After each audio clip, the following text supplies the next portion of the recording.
রাতে 12টা বাজে আমার একটা হাতি আইছে স্যার।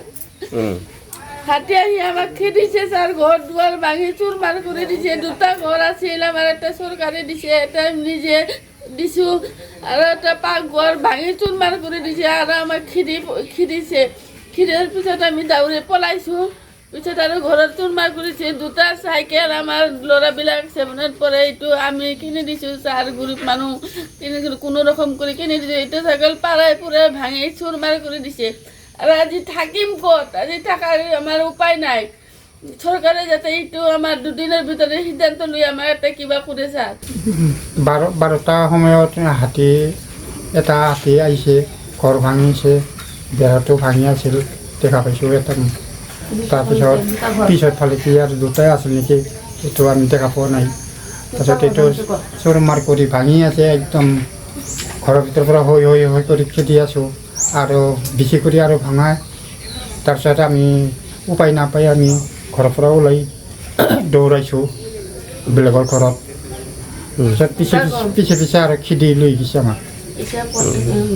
তাৰপিছত আমি এতিয়া ক'ত থাকিম, থকাৰ জেগাই নাই, ঘৰ দুটাই ভাঙি পেলাইছে। আমাৰ ৰান্নাঘৰ এটা ভাঙাইছে আৰ থাকা ঘৰ এটা ভাঙাইছে। তাৰপিছত আমাৰ চাউল যি আছিল, টিভি চিভি সব ভাঙাই কৰছে, ফেলাই দি। তাৰপিছত আৰু ঢাকা ভাঙাইছে।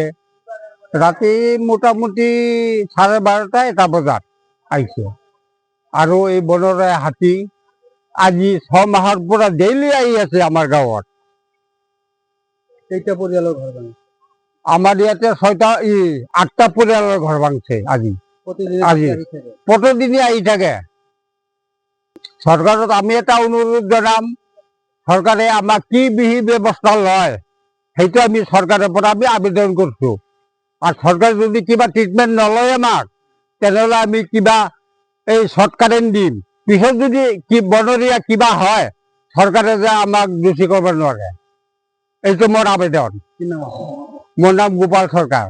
কালি 2টা বজাত হাতী আছিল, পাছত ঘৰ ভাঙি থৈ গৈছে, ৰন্ধাঘৰ ভাঙছে, গোৱাল ঘৰ ভাঙছে।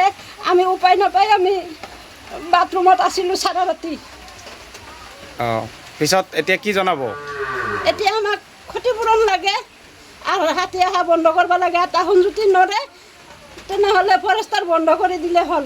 আৰু নহ'লে আমি শৰ্ট কাৰেণ্ট দিম, কিবা এটা হ'লে আমাক যাতে ক'ব নোৱাৰে।